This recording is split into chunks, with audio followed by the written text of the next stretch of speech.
الحمد لله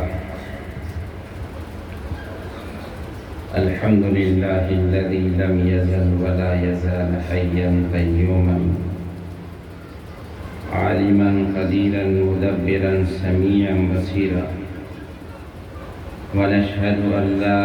إله إلا الله وحده لا شريك له وأشهد أن محمدا عبده ورسوله أما بعد قال الله تعالى في كلامه المجيد أعوذ بالله من الشيطان الرجيم بسم الله الرحمن الرحيم اليوم أكملت لكم دينكم وأتممت عليكم نعمتي ورضيت لكم الإسلام دينا إلى آخر الآية. وقال النبي صلى الله تعالى عليه وسلم من يعيش منكم بعدي فسيرى اختلافا كثيرا فعليكم بسنتي وسنة الخلفاء الراشدين المهديين تمسكوا بها وعضوا عليها بالنواجذ. وقال النبي صلى الله تعالى عليه وسلم إن بني إسرائيل تفرقت 72 ملة وتفترق أمتي 73 ملة كلهم في النار إلا ملة واحدة. قالوا من هي يا رسول الله؟ قال ما أنا عليه وأصحابي او كما قال النبی صلی اللہ تعالی علیہ وسلم. صدر علی وقار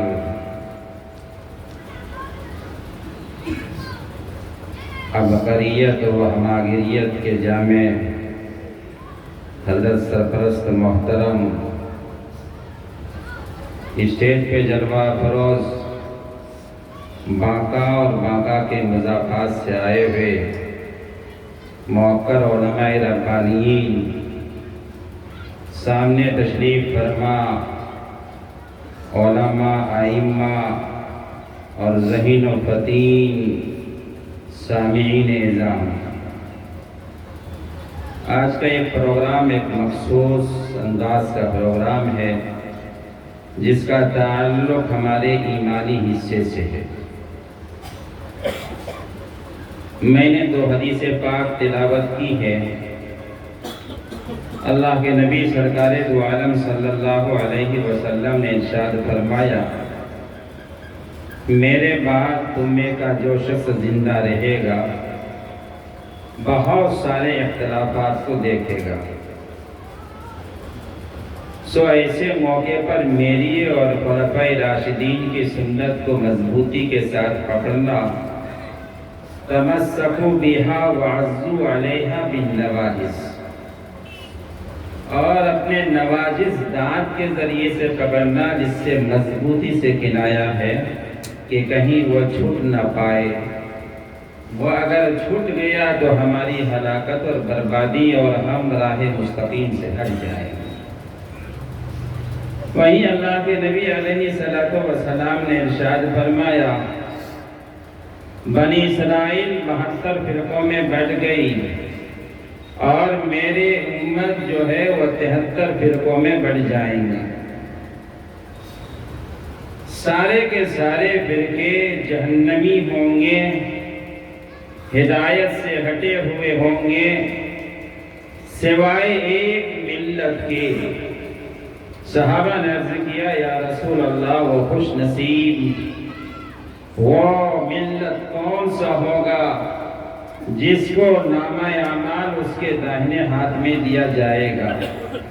وہ خوش و خرم جنت میں داخل ہوگا؟ اللہ کے نبی نے فرمایا ما انا علیہ و اصحابی، جس پر میں ہوں اور میرے صحابہ. اسلام کے آئے ہوئے آج 1450 سال سے زیادہ عرصہ گزر گیا ہے. اس وقت سے لے کر کے تاہنوز کوئی ایسا قرن نہیں، کوئی ایسی صدی نہیں، کوئی ایسا زمانہ نہیں گزرا جس زمانے اور جس صدی میں کوئی نہ کوئی باطل فرقوں نے جنم نہ لیا اور سر نہ ابھارا، ہر دور میں باطل فرقے مورد وجود میں آیا اور اسلام کے پاکیزہ افکار و خیالات کو، اسلام کے روشن تعلیمات کو مس کرنے کی ہر ممکن کوشش کی گئی ہے۔ ماضی بعید میں بھی کچھ فرقے وجود میں آئے جسے علماء جانتے ہیں مرجئیہ، قدریہ، جہمیہ کی شکلوں میں ایک بے شمار فرقے وجود میں آئے، اور ماضی قریب میں بھی کچھ فرقوں نے سر ابھارا۔ کہیں تو فتنہ قادیانیت ناموس رسالت پر حملہ کر رہا ہے، تو کہیں فتنہ مولودیت سر ابھار کر کے عصمت صحابہ کو تار تار کر رہا ہے، تو کہیں فتنہ رافضیت صحابہ کے اجماعی فیصلے کا انکار کر رہا ہے۔ اور ایسا ہی نہیں بلکہ اور زمانہ قریب آئے تو ابھی کہیں فتنہ گوہر شاہی ہے، تو کہیں مرزا علی کا فتنہ ہے، کہیں مرزا فیاضیت کا فتنہ کھڑا ہوا ہے، تو ابھی بہار کا ایک بہت بڑا ناسور فتنہ جسے شکیل ابن حنیف یعنی شکیلیت کے فتنہ سے تعبیر کیا جاتا ہے، وہ فتنہ بھی ایک بہت بڑا ناسور اپنایا ہوا ہے۔ یہ بات مسلم ہے کہ آج کتابت کی بات نہیں، ایک محاسبے کی بات ہے، اور آج کی مجمع یہ خصوصی افراد پر مشتمل یہ مجمع ہے۔ ہم سب کو ٹھاننا ہے کہ انشاءاللہ العزیز ہم اپنے ایمان کی بھی فکر کریں گے اور آنے والے نسلوں کی بھی ایمان کی فکر کریں گے۔ یہ بات بھی حقیقت ہے کہ ایمان سے زیادہ قیمتی کوئی دولت نہیں ہے، اور آج کے اس ناگفتہ بھی دور میں ایمان کے رہزن اور دین کے لٹارے چپے چپے میں گھوم رہا ہے۔ بسا اوقات ہمیں احساس بھی نہیں ہوتا ہے، لیکن وہ ہمارے سماج میں ہمارے نوجوانوں کے بیچ میں جا کر کے، بعض ہمارے جو اسکول اور کالج کے طلبہ ہیں اس کے بیچ میں جا کر کے ایمان کو لوٹنے کا کام کر رہے ہیں، اور رفتہ رفتہ ان کی کوششیں ہو رہی ہیں، اسے احساس بھی نہیں ہوتا ہے اور ایمان سے باہر ہو جاتا ہے۔ علماء کی ذمہ داری بنتی ہے کہ اس پر کڑی نگرانی رکھے اور گہری نگاہ رکھے کہ ایسا تو نہیں ہے کہ کوئی ایمان کا رہزن دین کا لٹارا ہمارے سماج میں گھس رہا ہے، ہمارے نوجوان نسلوں میں داخل ہو رہا ہے، ہمارے بچوں کے بیچ میں آ رہا ہے، ہمارے مسجدوں میں جا رہا ہے، اور اچھی اچھی بات کہہ کر کے ملمس سازی کر کے ایمان کو لوٹنے کا کام تو نہیں کر رہا۔ اس پر علماء کی ذمہ داری ہے کہ اس پہ کڑی اور گہری نگاہ رکھیں۔ اللہ کے نبی سرکار دو عالم صلی اللہ علیہ وسلم نے ارشاد فرمایا، عالم کی فضیلت عابد پر ایسی ہے جیسے 14ویں چاند کی فضیلت ستاروں پر ہے۔ حضرات علماء نے لکھا ہے عالم کو تشبیہ 14ویں چاند سے دیا گیا ہے۔ اس کا مطلب یہ ہے کہ چاند صرف اپنے حد تک روشنی نہیں کرتا ہے، پوری دنیا پر بھی اس کی روشنی ہوتی ہے۔ علماء کی بھی شان یہی ہونی چاہیے کہ صرف اپنے ایمان اور اپنے عقیدے کی حفاظت نہیں کرنا چاہیے۔ اگر آپ عالم ہیں اور سچے دین کے داعی اور عالم بنے ہیں تو آپ کی ذمہ داری بنتی ہے کہ آپ کے سماج میں، آپ کے پاس پڑوس میں، آپ کے قرب و جوار میں بھی کہیں اگر ایمان کا رہزن دین کا لٹیرا اگر دندنا رہا ہے تو اسے زندان شکن جواب دے کر کے اسے بھگانے کا بھی کام کریں گے، اس لیے کہ ہم انبیاء کے وارث ہیں اور انبیاء کی وارث کی بھی ذمہ داری یہی بنتی ہے۔ اس لیے آج کی یہ خصوصی افراد پر مشتمل علماء اور ائمہ اور گاؤں اور سماج کے ذمہ دار افراد تشریف رکھتے ہیں۔ میں کوشش کروں گا، آپ حضرات سے اپیل بھی کرنا چاہوں گا، آج یہ بڑا حساس مسئلہ آیا ہے، ایسے موقع پر ہمیں خود بھی بیدار رہنا چاہیے اور پوری بیداری کے ساتھ پورے سماج اور معاشرے پر بھی نگرانی کرنے کی ضرورت ہے۔ یہ ابھی دور میں شکیل ابن حنیف کا ہم سب جانتے ہیں، اور اکثر و بیشتر کے علم میں یہ بات ہے کہ یہ شکیل ابن حنیف یہ صوبہ دیہات سے تعلق رکھ رہا ہے، دربھنگہ رتن پور سے تعلق رکھ رہا ہے، اور یہ معمولی انگلش جانتا کا واقف کار ہوا، غریب گھر سے تعلق رکھتا تھا۔ اپنی ذریعہ معاش کے لیے یہ بندہ دہلی گیا اور پھر وہاں ٹیوشن پڑھانا شروع کیا، پڑھاتے پڑھاتے وہ تبلیغی جماعت میں بھی جانا شروع کیا، اور جاتے جاتے عوام میں اپنا اعتماد بحال کیا، اور اعتماد بحال کرتے کرتے 1991 میں اس بندے نے اپنی مہدویت کا اعلان اور اس پر پرچار بھی کرنا شروع کر دیا،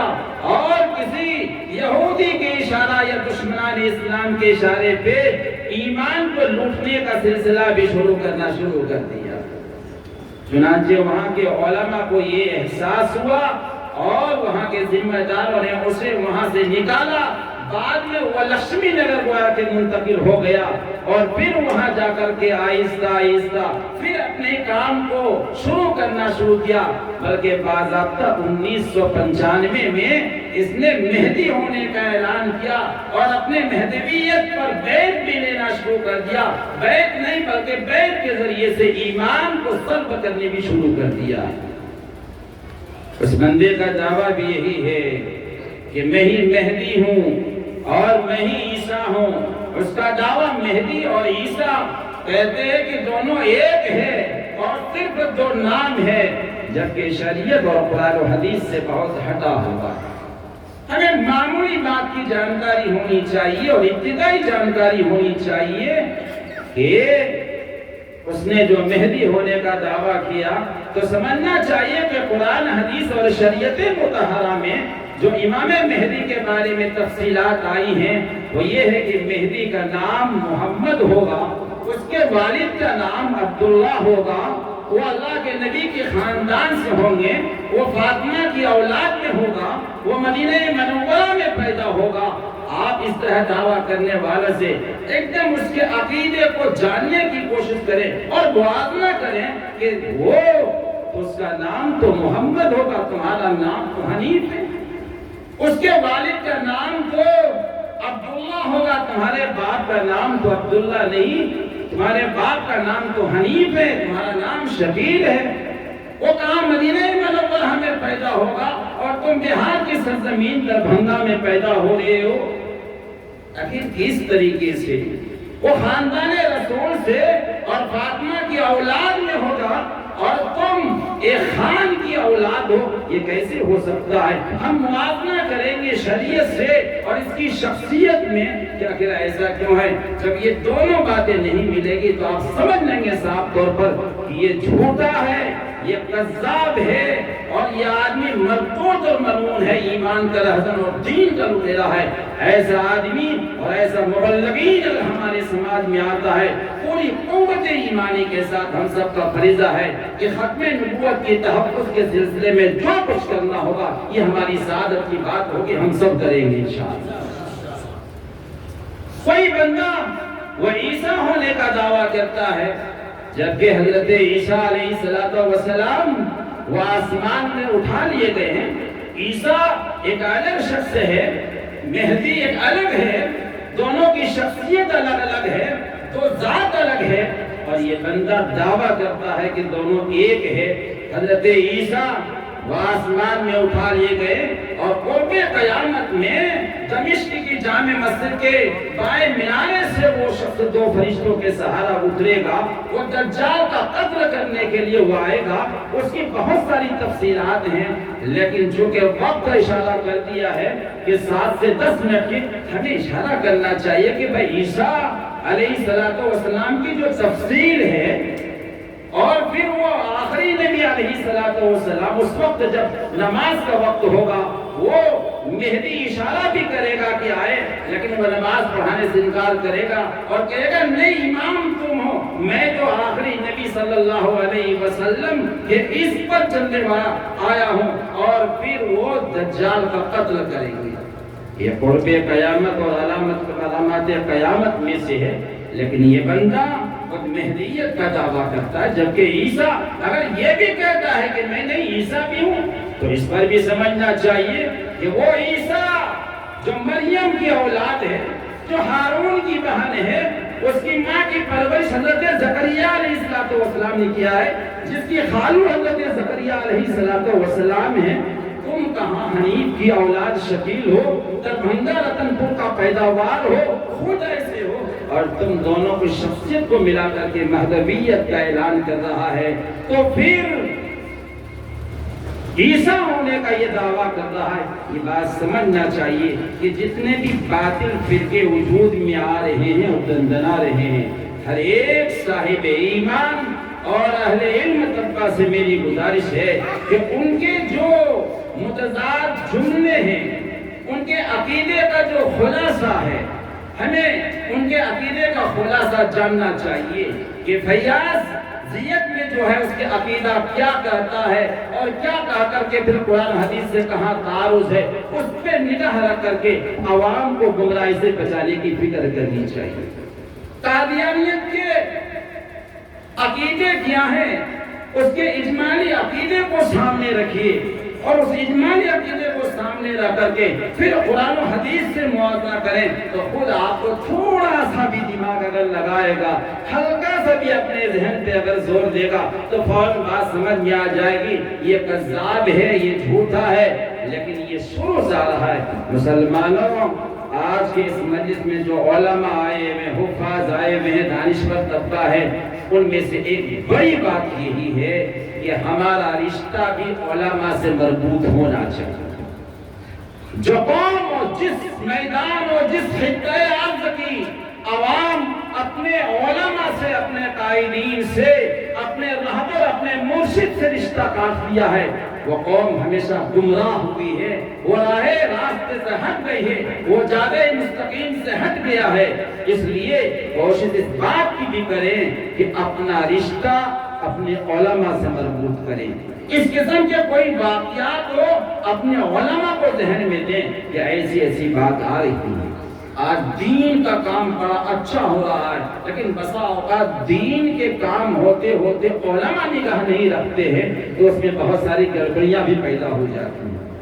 آپ دیکھیں کہ شکیل ابن حنیف کی تاریخی پس منظر دکھائیں گے تو وہ تبلیغی جماعت میں گیا اور جاتے جاتے بیان کرتے کرتے جب اپنا فیلڈ بنایا، اپنا عوامی اعتماد حاصل کر لیا تو پھر آہستہ آہستہ پھر ارتداد پہ کھڑا اور لوگوں کو شروع کر دیا۔ ہم تو پتہ ہے کہ آج کا یہ قوم اور لوگ تو ایسا ہی، نبوت نہیں، آج کل کوئی الوہیت کا بھی اگر دعویٰ کرے گا تو کوئی نہ کوئی بے وقوف اس جال میں پھنس ہی جائے گا۔ لیکن ہماری ذمہ داری ہے، علماء کی ذمہ داری ہے، جب علماء کو کہا گیا ہے کہ وہ چاند ہے اور چاند کی روشنی مکمل ہونی چاہیے، تو آج کے اس تربیتی ورکشاپ میں میں بہت مختصر انداز پہ، چونکہ وقت بہت کم ہے اور کلیدی خطاب ہمارے بیچ میں ایک جامع اور عظیم شخص حضرت مولانا عقیل الرحمان صاحب اور سابق قاضی شریعت حضرت مولانا قاضی صاحب، مولانا مفتی اقبال صاحب و دیگر اکابرین بھی موجود ہیں جو آپ کے بیچ میں تفصیلی روشنی ڈالیں گے۔ میں یہی گزارش کروں گا کہ علماء بیدار رہیں، دانشور بیدار رہیں، ائمہ مساجد جو کہ آپ کی مسجد، آپ کے بہت سارے مقتدی، آپ بیدار ہیں۔ میں آپ کو بتانا پہنچ رہا ہوں مختصراً کہ آج سے 10 سال پہلے جب مجھے پتا چلا کہ مدن شاہی صاحب گنج میں بہت سارے فتنہ اور بہت سارے قادریت کی لپیٹ میں آ گیا ہے، تو ہم لوگوں نے، مولانا عطاء الرحمان نے، مولانا مفتی الرحمان شاہگل نے، ان لوگوں نے مل کے ایک تنظیم کو وجود میں لایا جب چمپا نگر میں، تو پھر پتا چلا کہ وہاں کو بعد میں دیکھیں، چمپا نگر دیکھیں تو پتا چلا کہ وہاں 150 سے زیادہ لوگ قادیانیت کی لپیٹ میں آ چکا تھا، جس کے سربراہ محمد معروف نام کا شخص تھا۔ مسلمانوں اور ائمہ مساجد سے میری خصوصی درخواست، آپ عوام کے بیچ ہوتے ہیں اور بہت سارے لوگ آپ کے بیچ میں آیا جایا کرتے ہیں، تھوڑی سی توجہ ڈالیں گے تو انشاءاللہ العزیز یہ سارے فتنے خود بخود ختم ہو جائیں گے۔ ہمیں امید ہے بلکہ ہمارا یقین ہے کہ علماء بیدار مغزی کے ساتھ ان کا آنکھ کو کھولے رکھیں گے تو باطل کا دخول تک ہو جائے گا۔ علماء آنکھیں بند کر دیں گے سستی سے تو پھر باطل اس کے اندر میں داخل ہو جائے گا۔ اس لیے میری گزارش ہے علماء، ائمہ، دانشوران طبقہ اپنی آنکھوں کو کھولیں اور اس سلسلے میں اپنی نگاہ رکھیں گے تو انشاءاللہ العزیز اس قسم کے جتنے بھی فتنے ہیں اور اس قسم کے جتنی باتیں ہیں انشاءاللہ العزیز داخلہ نہیں ہوگا، اور ہم سب کی ایمان کی حفاظت ہوگی، ہماری نسلوں کی ایمان کی حفاظت ہوگی۔ آج کل بہت سارے کالج یونیورسٹیوں کے ذریعے سے اور نیٹ کے ذریعے سے علم حاصل کرنے والے لوگ ہوتے ہیں، وہ بھی بہت متاثر ہو جاتے ہیں، اس پر بھی ہمیں نگاہ رکھنے کی ضرورت ہے۔ اللہ تعالیٰ کہنے سے زیادہ عمل کرنے کی توفیق عنایت فرمائے۔ ربنا تقبل منا انک انت السمیع العلیم، وآخر دعوانا الحمد للہ رب العالمین۔ ماشاءاللہ۔